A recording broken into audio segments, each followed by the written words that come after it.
सृष्टि का एक ऐसा सच जो बदला नहीं जा सकता। एक चालाक व्यक्ति को काल से बहुत भय लगता था और वह सोचता था कि मेरी किसी भी क्षण मृत्यु हो सकती है। वह क्या करे। एक दिन उसे चालाकी सूझी और काल को ही अपना मित्र बना लिया। उसने अपने मित्र काल से कहा, मित्र, तुम किसी को भी नहीं छोड़ते हो, किसी दिन मुझे भी गाल में धर लोगे। काल ने कहा, ये मृत्यु लोक है, जो आया है उसे मरना ही है। सृष्टि का यह शाश्वत नियम है, इसलिए मैं मजबूर हूँ। पर तुम मित्र हो, इसलिए मैं जितनी रियायत कर सकता हूँ करूँगा ही। मुझसे क्या आशा रखते हो, साफ साफ कहो।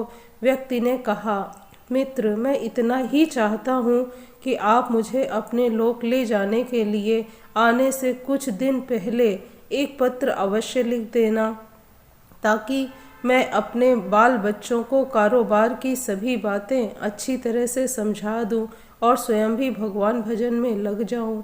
काल ने प्रेम से कहा, यह कौन सी बड़ी बात है, मैं एक नहीं आपको 4 पत्र भेज दूंगा।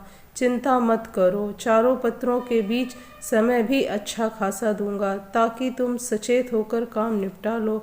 वह व्यक्ति बड़ा ही प्रसन्न हुआ और सोचने लगा कि आज से मेरे मन से काल का भय भी निकल गया।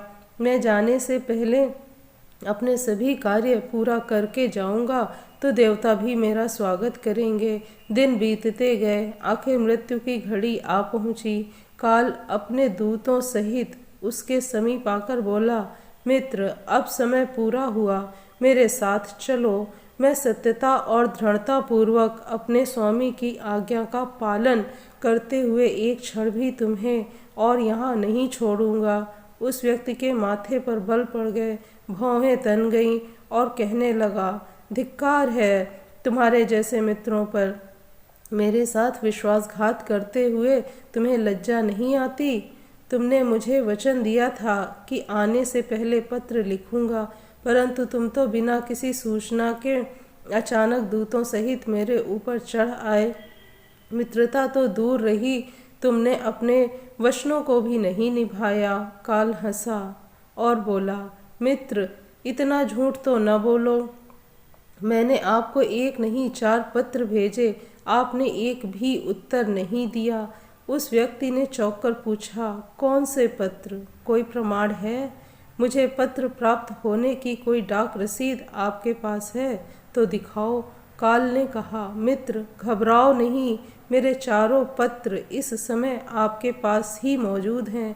मेरा पहला पत्र आपके सिर पर चढ़कर बोला, आपके काले सुंदर बाल उन्हें सफ़ेद कर दिया और यह भी कहा कि सावधान हो जाओ, जो करना है कर डालो।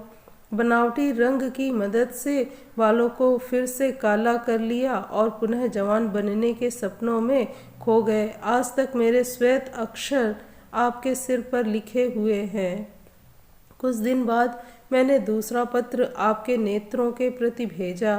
नेत्रों की ज्योति मंद होने लगी, फिर भी आँखों पर मोटे शीशे चढ़ाकर आप जगत को देखने का प्रयत्न करने लगे। 2 मिनट भी संसार की ओर से आंखें बंद करके ज्योति स्वरूप प्रभु का ध्यान मन में नहीं किया।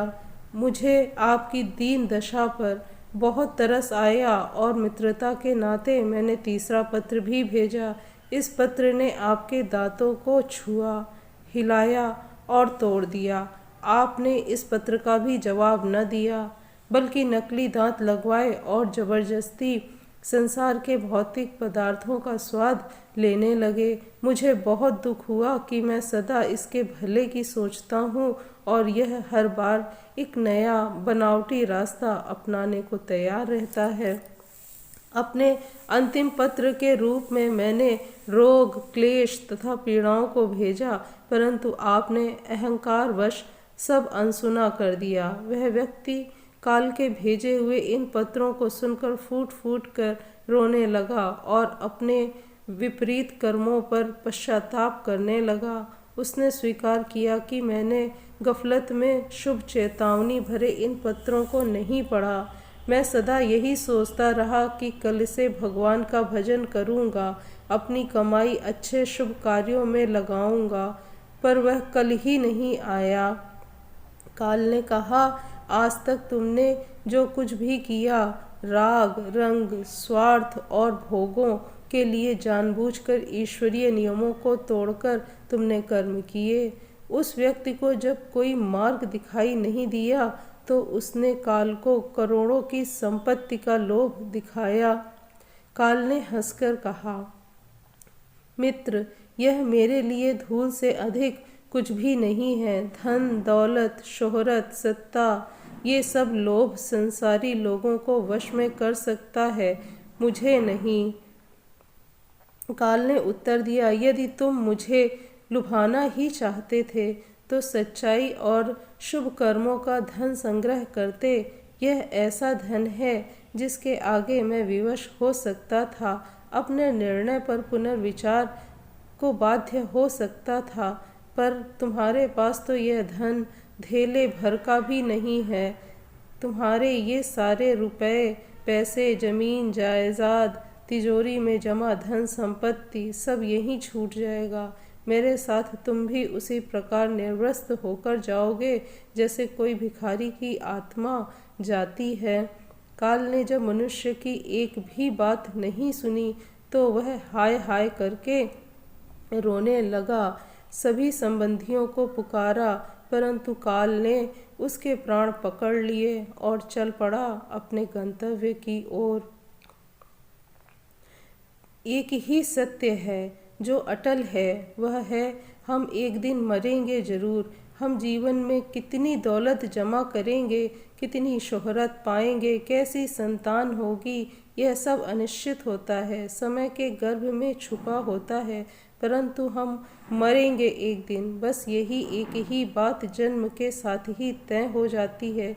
समय के साथ उम्र की निशानियों को देखकर तो कम से कम हमें प्रभु परमेश्वर की याद में रहने का अभ्यास करना चाहिए। इससे तो हर एक को, चाहे छोटा हो या बड़ा, सबको प्रभु परमेश्वर की याद में रहकर ही कर्म करना चाहिए। यह कहानी आपको कैसी लगी कमेंट सेक्शन में ज़रूर बताएं। ऐसी ही शानदार कहानियों के लिए मेरे चैनल को लाइक और शेयर करें। अगर चैनल पर नए हैं तो ज़्यादा से ज़्यादा सब्सक्राइब करें। Thank you.